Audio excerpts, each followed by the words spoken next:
The city hailed him as a saint, a titan of industry, a philanthropist whose generosity knew no bounds. So when Arthur Kensington was found dead in his locked study, a single gunshot wound to the head, the world mourned a great man lost to his inner demons.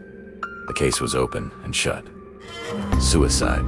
The door was bolted from the inside, the windows sealed, the key found in his own pocket. But as Detective Miles Corbin stood in that opulent room, a cold knot of doubt tightened in his gut. The scene was too perfect, too neat. It felt less like a tragedy, more like a performance. Corbin was a man who trusted his instincts, and his instincts were screaming. He began to look closer, past the obvious, into the whispers and shadows of the room. It started with a scent, almost imperceptible beneath the tang of gunpowder of fame, sweet aroma like bitter almonds. Cyanide. Why would a man shoot himself after taking poison?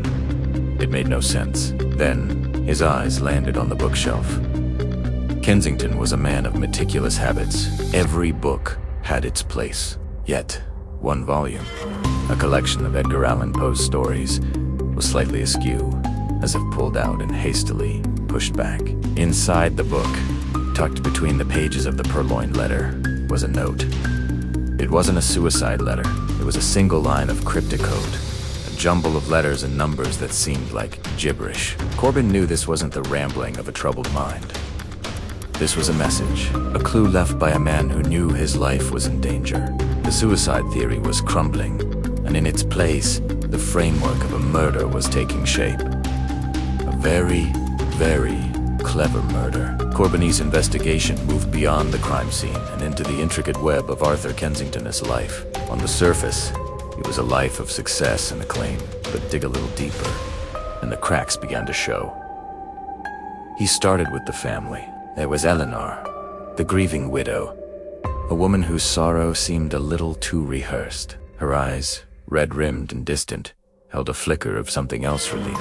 Then there was Julian, the prodigal son, a man who lived in his father's shadow, burdened by expectation and drowning in gambling debts. He spoke of his father with a strange mix of reverence and resentment. Next was Isabella, Kensington's ambitious daughter. She ran the family foundation, but sources told Corbin she constantly clashed with her father over the direction of their charity work. She saw his philanthropy as old-fashioned, his methods too cautious. She wanted a more aggressive, modern approach, one that would put her name, not his, in the headlines. And let's not forget Marcus Vance, Kensington's longtime business partner and best friend. He was outwardly devastated, but Corbin's financial checks revealed a different story. Vance's own ventures were on the brink of collapse, and Kensington had recently refused to bail him out. Each person had a motive, a reason to want Arthur Kensington gone. Jealousy, betrayal, greed.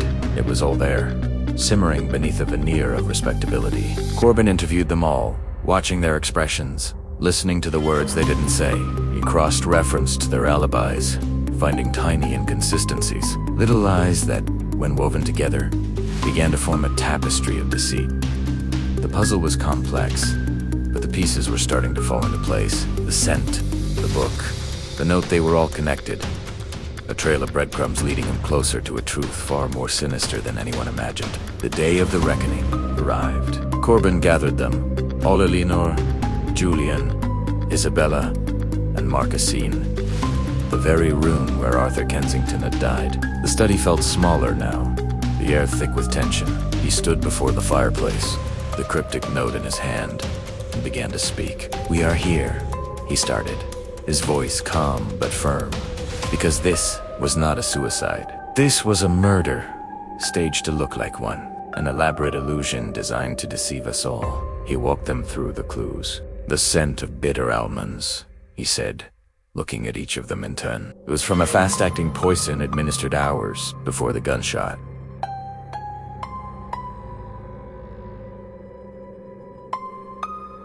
But the poison wasn't meant to kill. It was meant to paralyze, to render Mr. Kensington unable to move, unable to cry out. He then picked up the Poe book. The cryptic note wasn't from Mr. Kensington. It was a plant, a red herring designed to send us down a rabbit hole of conspiracy, to make us think this was about some dark secret from his past. The true brilliance of the plan, Corbin continued, was in how the killer escaped a locked room. He walked to the heavy oak door. This door wasn't bolted by Mr. Kensington. It was bolted from the outside. He pointed to a tiny, almost invisible hole drilled near the lock. A thin, rigid wire was passed through this hole to slide the bolt across. Afterwards, the hole was filled with a sliver of wood, stained to match the door perfectly, an old magician's trick. He then explained how the killer, wearing gloves, had placed the gun in the paralyzed Kensington's hand and forced his finger to pull the trigger. The sound of the shot would serve as the time of death, long after the killer was gone, providing a perfect alibi. Silence fell upon the room. The suspects looked at each other, their faces a mixture of shock and suspicion. But who had the knowledge for such a plan? Corbin mused aloud. Who knew about poisons? About stage magic? About Kensington's habits? Who had the patience and the cold-blooded resolve to carry it out? His eyes settled on one person, someone who felt overlooked, someone who believed their own genius was being stifled by a man they once admired, someone who saw a shortcut to the fortune and legacy they felt they deserved. He turned to face the group, his gaze unwavering.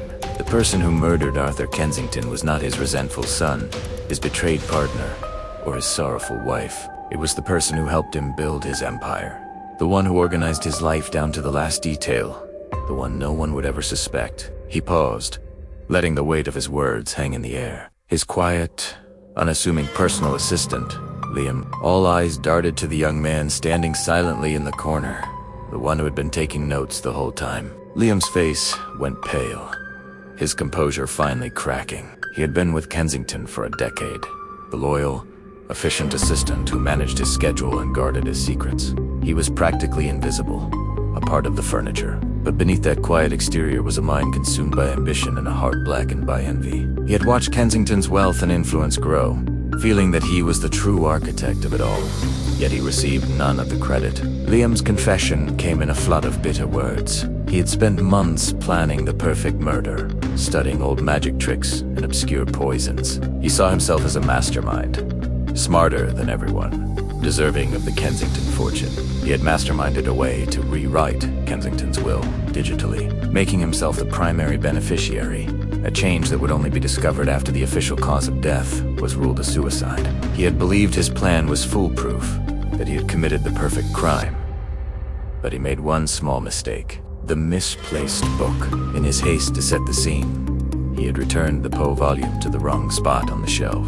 It was a tiny error, a single detail out of place, but it was enough for a detective like Miles Corbin. It was the loose thread that allowed him to unravel the entire, intricate lie. As Liam was led away in handcuffs, a somber quiet settled over the grand study. The truth had been brought into the light, but it offered little comfort. A family was shattered, a life's work tainted by the dark ambition that had festered in its shadow. The case of the locked room murder served as a chilling reminder. No secret can stay buried forever. The truth, no matter how cleverly concealed, will always find a way to surface. An unchecked ambition, that ravenous hunger for power and recognition, is a dangerous path that leads not to glory, but to ruin. Thank you for watching. If you enjoyed this story, don't forget to like, subscribe, and hit the bell for more mysteries.